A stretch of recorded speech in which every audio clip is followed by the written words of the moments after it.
어제 마감된 1%대 고정금리 안심전환대출에 공급 예정 금액의 4배 가까운 74조 원이 몰렸습니다. 집값이 2억 원대 초반쯤 돼야 안정권이고 2억 8천만 원을 넘길 경우 대환이 어려울 것으로 보입니다. 올해 우리나라 부자들은 연평균 2억 원 넘는 소득을 올리고 월 1,000만 원 이상을 생활비로 쓰며 월 500만 원 정도는 저축할 여력이 있는 사람들이란 연구 결과가 나왔습니다. 그렇다면 이 부자들 투자는 어떻게 하고 있을지 분석했습니다. 1년 이상 단위로 계약하는 상용직과 그렇지 못한 임시직 사이 임금 격차가 갈수록 벌어지고 있는 것으로 나타났습니다. 핵심 원인은 비정규직의 노동시간 감소였는데 왜 노동시간이 줄어드는지에 대해선 정부와 전문가들의 진단이 달랐습니다. 양측 분석 알아봤습니다. 강남 일부 아파트값이 3.3제곱미터, 소위 평당 1억 원을 넘겼습니다. 문제는 이 같은 가격 상승 조짐이 그들만의 리그에서 끝나는 게 아니라 서울 내 다른 지역으로 번질 가능성이 있다는 건데 정부가 추가로 꺼내들 마땅한 규제 카드도 없다는 지적입니다.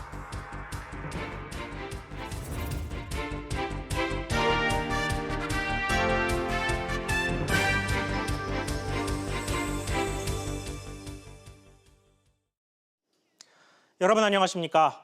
낮은 고정금리로 관심을 모았던 서민형 안심전환대출에 당초 예상보다 훨씬 많은 금액이 몰렸습니다.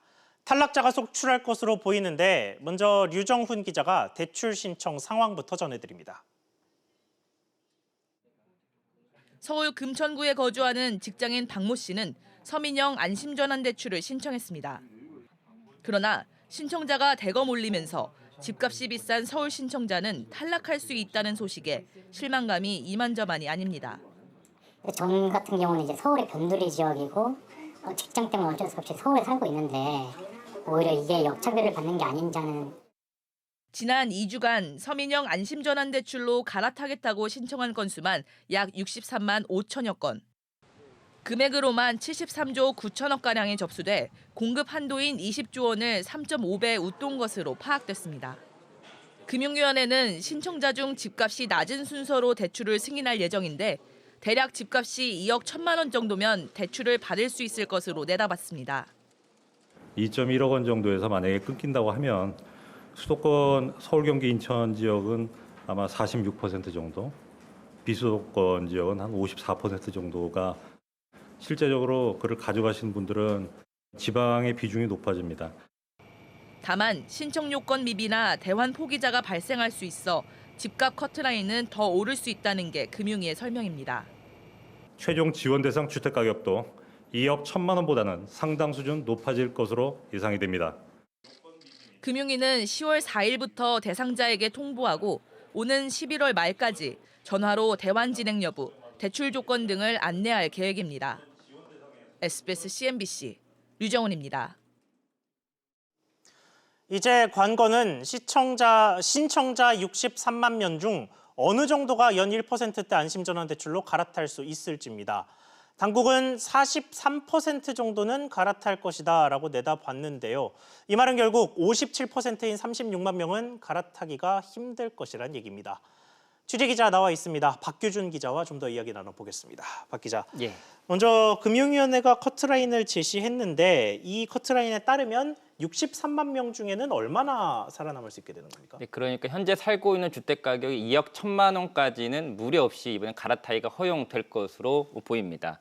여기 갈아타기에 해당되는 신청자가 이제 27만 명이 되고요. 전체 이 신청자 중에서는 42.5%가 됩니다.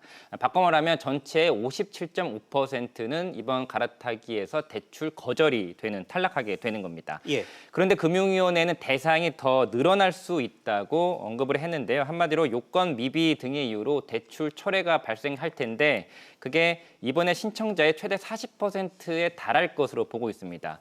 이걸 기준으로 하면 금융위원회는 집값 커트라인이 애초 2억 1천만 원에서 2억 8천만 원까지 올라갈 것으로 전망했습니다. 그러니까 추가 합격 방식으로 해서 집값이 2억 8천만 원까지는 이번에 대환을 기대해 볼 수 있다 이렇게 보셔도 됩니다. 그러니까 커트라인이 2억 1천만 원과 2억 8천만 원 사이 어딘가에 설정될 거라는 게 금융위의 전망이라는 건데 사실 2억 8천이라고 쳐도 서울을 가정했을 때는 좀 커트라인이 많이 낮잖아요. 그러니까 서울 사시는 분들은 거의 탈락이 된다고 봐야겠는데요.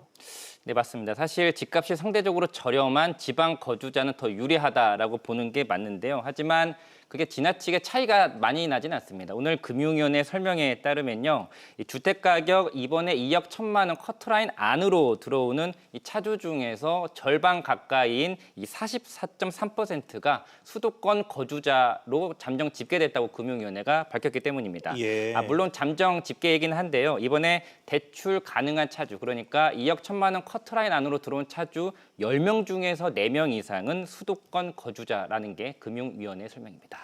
그렇군요. 그러면 어찌됐든 신청자가 좀 대거 몰리면서 얘기한 것처럼 절반 이상인 상당히 많은 사람들이 탈락을 하게 됐는데 이 대출 자체를 추가 공급할 가능성은 없습니까? 기존에도 계속 반복해서 언급을 했지만 당국은 추가 공급은 없다라는 입장을 거듭 강조하고 있는 그런 상황입니다. 아무래도 주택금융공사 재원 여력에 한계가 있고요. 또 이번에 주금공이 추후에 재원을 충당하기 위해서 발행하게 될 채권, 이 MBS 발행을 많이 하게 되면 채권 시장에 또 부정적인 영향을 미치기 때문입니다. 하지만 추가 공급을 했던 과거 전례는 있습니다. 금융위원회는 2015년도에 1차로 안심전환대출 상품을 출시했을 때 20조 원 선착순 공급이 며칠 내에 마감이 되자 소진되자 추가로 10조 원을 추가로 또 공급을 한 적이 있습니다. 그렇군요. 박 기자 이야기 잘 들었습니다.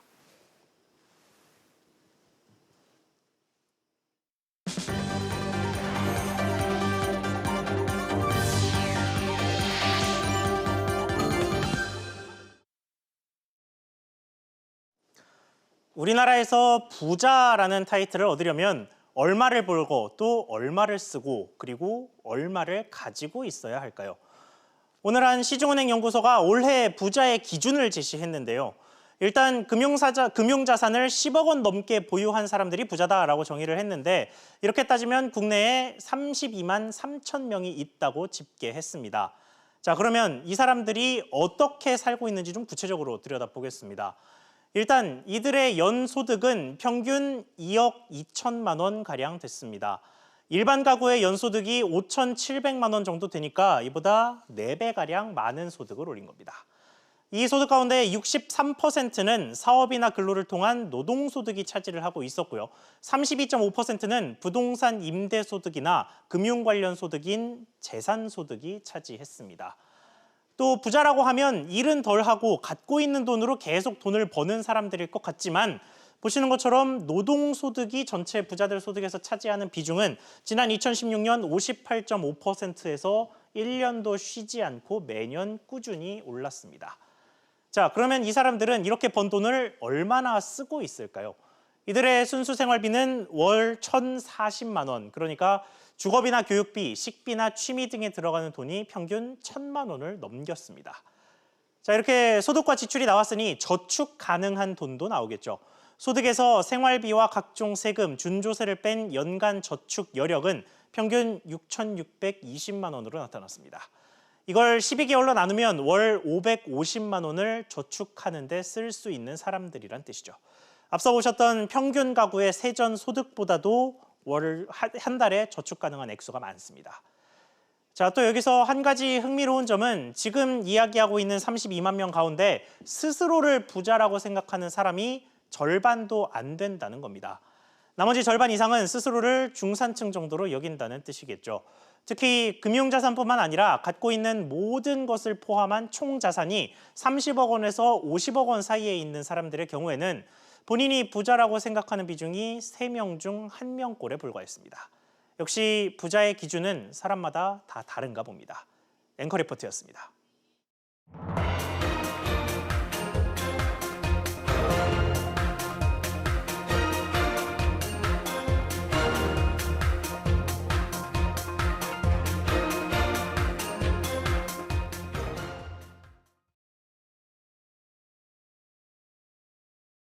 이들이 돈을 투자하는 방식을 알아보겠습니다.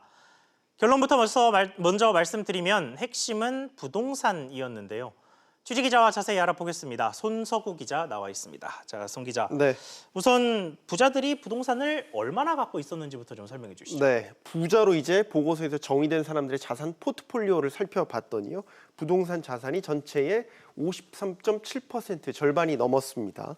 이런 추세는 최근에만 있었던 건 아니고요. 늘 꾸준하게 있었던 것으로 보입니다. 표를 보시면요. 최근 5년간의 부자들의 자산 구석인데요. 보시는 것처럼 5년 동안 꾸준히 50% 이상 부동산 자산이 차지하고 있는 것을 볼 수 있습니다. 한국 부자들의 부동산 사랑이 어제 오늘의 이야기가 아니란 얘기죠. 반면 올해 금융시장 전반이 많이 출렁거리면서 아래쪽 빨간 추세선을 보시면 저게 금융자산인데요. 예. 부자들의 금융자산 비중이 최근 5년 내에 첫 하락하는 그런 특징을 보였습니다. 또 하나의 특징을 보자면요. 이 부자의 총 자산이 많을수록, 즉 더 부자일수록 자산 안에 부동산 자산 비중이 더 높다는 그런 특징도 보였습니다.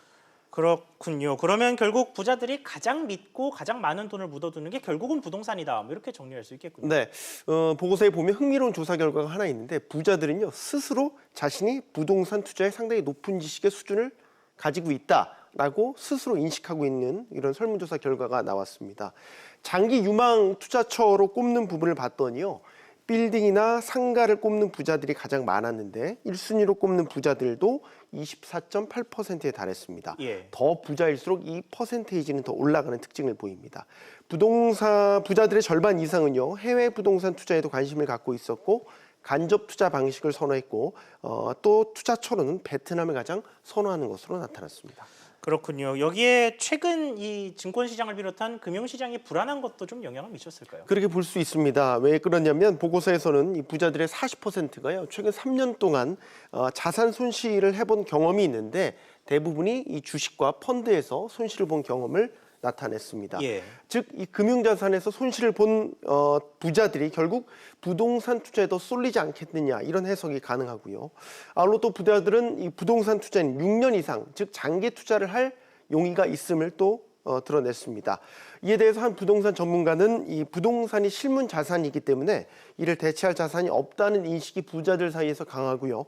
또 사두면 언젠가는 수익을 낸다라는 믿음, 즉 일종의 이 부동산 불패 인식이 더욱 짙어진 것으로 볼 수 있다. 이런 분석을 내놓기도 했습니다. 그렇군요. 송 기자 수고했습니다.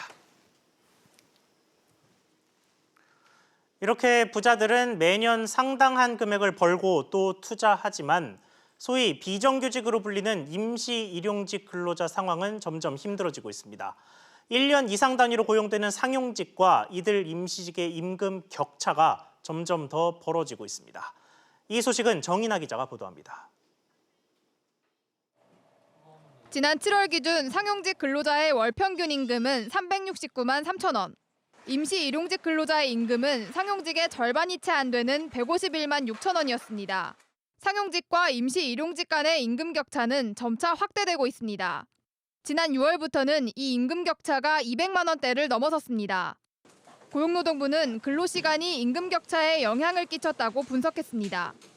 상용 근로자는 184.7시간으로 4.9시간 증가하였고 임시용 근로자는 그 원력의 증가에도 불구하고 99시간으로 전년 동월 대비해서 0.5시간 감소하였습니다.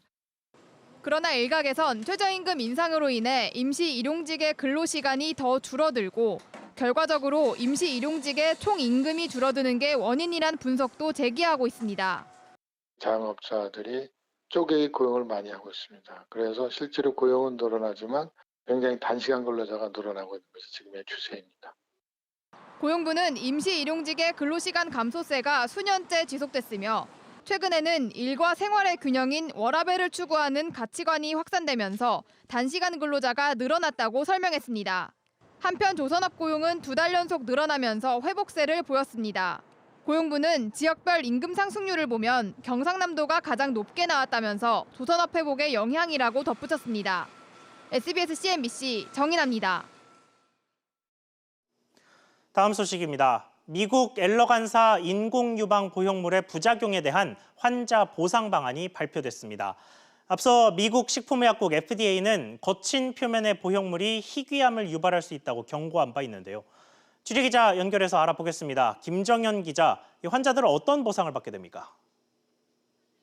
네, 거친 표면 유방 보형물을 이식해 희귀암 중 하나인 역형성 대세포 림프종이 발병한 경우 전액 치료비가 지원됩니다. 보상 대책은 크게 확진 환자와 의심 증상이 있는 환자, 예방 목적으로 보형물을 제거하는 환자 등 3가지 경우로 구분되는데요.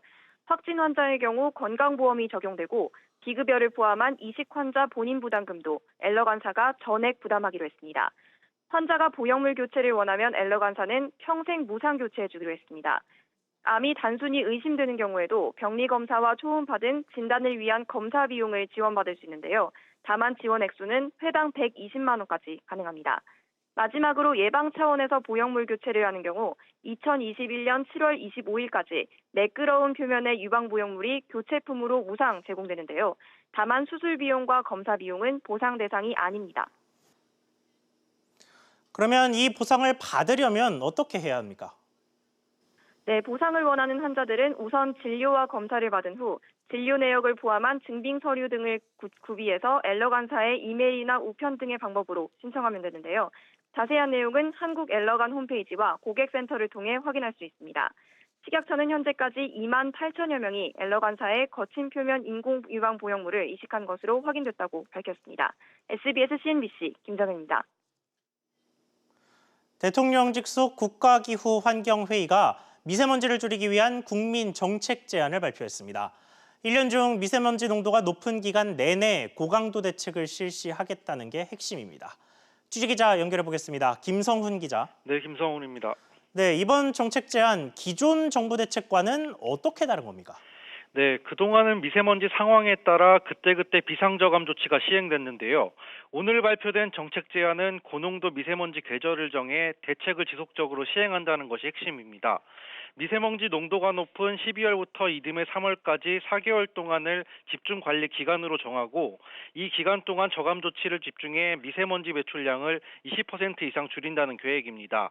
반기문 국가기후 환경회의 위원장은 국내 미세먼지 상황을 사회적 재난으로 표현하며 지금 필요한 것은 긴급 처방과 수술이라고 강조했습니다. 그러면 구체적인 조치들은 어떻게 됩니까? 네, 우선 수도권과 인구 50만 명 이상의 도시에서는 생계형을 제외한 배출가스 5등급 노후 경유차의 운행이 제한되고 고농도 미세먼지 주간 예보 시에는 차량 이부제가 시행됩니다. 석탄 발전소의 가동도 크게 줄어드는데요. 12월부터 2월 사이에는 국내 화력발전소 60기 중 14기를 3월 중에는 최대 27기까지 가동을 중단하고 나머지는 출력을 80%까지 낮추게 됩니다. 국내 단위 사업자 중 가장 큰 배출 원인 석탄 발전소의 관리를 통해 약 3,500여 톤의 미세먼지를 줄인다는 계획인데요. 기후환경회의는 상황에 따라 한시적인 전기요금 인상도 논의될 수 있다고 밝혔습니다. 복지 차원에서는 보건용 마스크에 건강보험이 적용되고 건강검진 항목에 폐기능 검사도 추가됩니다. 오늘 발표된 국민정책 제안은 관련법 개정을 통해 오늘 11월부터 시행될 예정입니다. SBS CNBC 김성훈입니다. 부동산 소식으로 넘어가 보겠습니다. 지난해 강남권에서 3.3제곱미터, 소위 평당 1억 원을 넘긴 아파트가 등장했다는 소문이 화제가 된 적이 있었습니다. 당시에는 이게 거짓으로 결론났지만 1년이 지난 지금 사실이 됐습니다. 정부의 분양가 상한제 확대가 강남 집값을 자극했다는 분석인데 먼저 김환진 기자가 현장 취재했습니다. 서울 서초구 반포동 아크로리버파크 아파트입니다. 전용 면적 59제곱미터가 지난달 14일 23억 9,800만 원에 거래됐습니다. 3.3제곱미터당 1억 원에 달하는 가격으로 강남의 일부 초고가 펜트하우스를 제외한 일반 아파트로서는 처음입니다. 한가지 전망 쪽은 약간 분위기를 좀 찾아요. 물건 자체가 없으니까 전망 좋은 거 이렇게 되는 거고 분위기상 계속 뛰어넘으니까. 이 밖에도 강남권에서 3.3제곱미터당 1억 원을 바라보는 단지들이 잇따르고 있는데 지어진 지 10년을 넘지 않은 비교적 새 아파트들의 오름세가 눈에 띕니다. 대치동 레미안 대치팰리스와 반포동 레미안 퍼스티지 아파트도 모두 기존 최고가를 뛰어넘은 가격에 거래됐습니다. 서울은 주택 공급을 할 택지가 없기 때문에 거의 재개발 재건축을 통해서 공급이 일어납니다. 공급이 없을 거라는 거, 줄어들 거라는 걸 생각하고 매수에 나서는 바람에 경쟁적으로 가격이 올라가는 거 아닌가 하는 생각이 들어요. 각종 규제에도 서울 집값이 크게 흔들리지 않자 믿을 건 서울 아파트밖에 없다는 인식이 가격을 밀어올리고 있다는 분석도 나옵니다. SBS CNBC 김한진입니다. 자, 그렇다면 앞으로 서울 집값 어떻게 움직일지 또 추가 규제 가능성은 없을지 취재기자와 자세히 짚어보겠습니다. 황인표 기자 나와 있습니다. 자, 황 기자. 네. 먼저 강남권 아파트값 상황부터 좀 볼까요? 이번에 3.3제곱미터는 1억까지 올라간 아파트의 경우에는 그 위치상 강남권이라는 것과 한강 바로 옆 그리고 지은 지 얼마 안 되는 이 신축 아파트라는 이 세 가지 요소가 있습니다. 이렇기 때문에 높은 가격에 거래가 됐는데 한강 조망권까지 확보된 고층 아파트의 경우 평당 1억 원 이상의 가치가 있다는 게 이 동네 주변 공인중개사들의 주장이었습니다. 지금 호가, 즉 집주인들이 원하는 가격은 24억 원을 넘어서 26억 원까지 그러니까 3.3제곱미터당 1억 700만 원까지 올라갔는데요. 이 너무 높은 가격이라서 당분간은 현 수준을 유지할 것이라는 의견도 있습니다. 전문가 얘기 들어보시죠. 예. 3.3제곱미터당 1억 원을 넘어 계속 오르기보다는 숨고르기 양상을 보일 것으로 보입니다. 단기 급등에 따른 가격 저항감이 작용할 가능성이 있기 때문입니다. 자, 그러면 이 강남에서 발생한 평당 1억이라는 이 가격이 서울 전체 아파트 값에도 영향을 미칠까요? 강남권의 가격이 워낙 높기 때문에 그들만의 리그, 그들만의 거래로 볼 수도 있는데 서울 전체적으로 봤을 때 이게 좀 물결처럼 영향을 줄 그럴 가능성도 있습니다. 지난해 같은 경우에도 강남권 아파트 값이 오르고 시간이 지나면서 동작이라든지 한강변에 있는 마포, 용산, 성동 이런 지역의 집값들이 크게 오르기 시작했거든요. 이 강남권이 서울 집값 상승과 하락의 이 바로미터다 이렇게 좀 생각을 하다 보면은 이번 상승세 역시 서울의 다른 지역의 아파트 값을 불안하게 할 그럴 가능성도 있습니다. 그렇군요. 그러면 현 시점에서 정부가 추가로 더 낼 수 있는 대책들이 있습니까? 김현미 국토부 장관이 강남 아파트값이 평당 1억 원까지 갈 수 있다. 그렇기 때문에 이 내놓았던 정책이 바로 분양가 상한제였습니다. 그렇죠. 이런 엄포에도 불구하고 시세보다 싸게 분양된 이런 아파트들이 기존 집값을 끌어내리기보다는 오히려 이 싸게 분양된 아파트가 기존 집값만큼 올라가는 이제 그런 현상이 더 우세할 것이다. 이런 전망이 힘을 얻고 있는데요. 이 때문에 최근에 있었던 강남권 아파트 분양에서 100대 1이 넘는 그런 큰 경쟁률이 나오기도 했습니다. 정부 입장에선 지금 할 수 있는 게 보유세라든지 다주택자에 대한 이 과세 등을 강화하는 그런 방법밖에 없습니다. 다만 조세 저항도 있고 또 세법 개정이 필요한 상황이라서 쉽사리 관련 대책을 내놓진 못하고 있는 그런 상황입니다. 그렇군요. 일단은 분양가 상한제가 언제 시행될지 모르겠지만 시행되고 난 뒤에 또 추이를 한 번 더 봐야 될 것 같습니다. 황 기자 잘 들었습니다.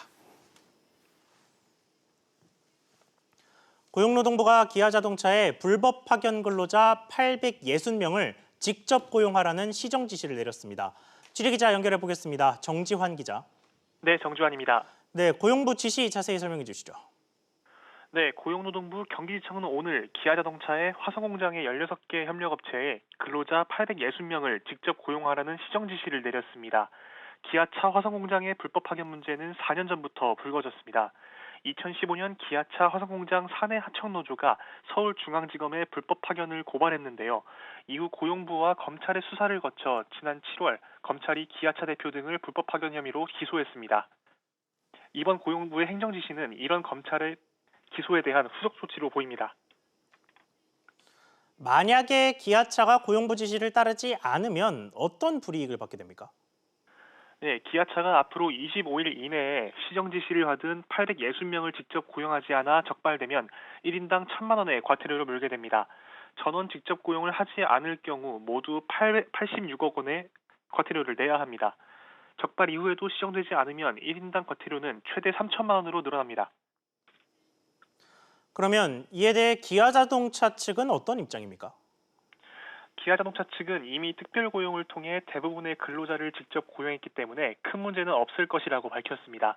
기아차는 노사 합의를 통해 3개 공장에 1,862명을 특별 고용했고 올해 안에 525명을 더 채용할 것이라고 설명했습니다. SBS CNBC 정주환입니다. 원하는 제품을 들고 나오면 자동으로 물건값이 지불되는 편의점이 문을 열었습니다. 계산대도 없고 계산원도 없는데 어떻게 결제가 이루어질 수 있는지 엄하은 기자가 취재했습니다.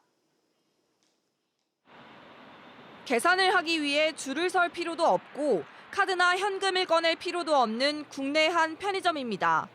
이 편의점은 원하는 상품을 갖고 나오기만 하면 곧바로 결제가 됩니다. 작은 껌이라든지 이런 작은 계란까지 인식을 잘 하더라고요. 그래서 되게 줄도 안 서고 해서 되게 편리했습니다. 편의점 이용을 위해서는 스마트폰 앱을 통해 사전에 QR코드를 내려받아 출입구에서 찍어야 합니다. QR코드 인식이 안 된 사람은 편의점 문이 열리지 않는 원리입니다. 일단 입장하면 매장 내 설치된 31대의 카메라가 고객의 동선을 따라 움직이고 물품 선반에 설치된 850여 개의 센서가 제품의 이동을 파악합니다. 제품별 무게를 인식하는 이 센서는 고객이 물건을 집어들면 곧바로 인식해 해당 고객의 구매 목록에 추가합니다. 마음이 바뀌어 다시 내려놓으면 목록에서 제외됩니다. 제가 구매할 음료수를 들고 매장을 나왔습니다. 얼마 지나지 않아 이렇게 금액이 적힌 영수증이 발행됐는데 결제 완료까지 걸린 시간이 10초가 채 되지 않습니다. 하지만 운영 초기 시스템 오류를 방지하고자 소비자들의 특정 행동을 금지하는 안내글도 곳곳에 보입니다. 간편하지만 아직 완벽하지 않다는 게 업체 설명입니다. 고객들의 쇼핑 패턴이나 행동, 그리고 상품 인식 등 다양한 데이터가 쌓일 것으로 예상하고 있습니다. 해당 데이터들을 매장 내에 있는 AI가 학습해서 결제의 정확도나 기술적인 부분의 고도화를 이룰 수 있을 것이라 예상하고 있습니다. 고객만 있고 계산원은 없는 가게가 현실이 됐습니다. SBS CNBC 엄하은입니다.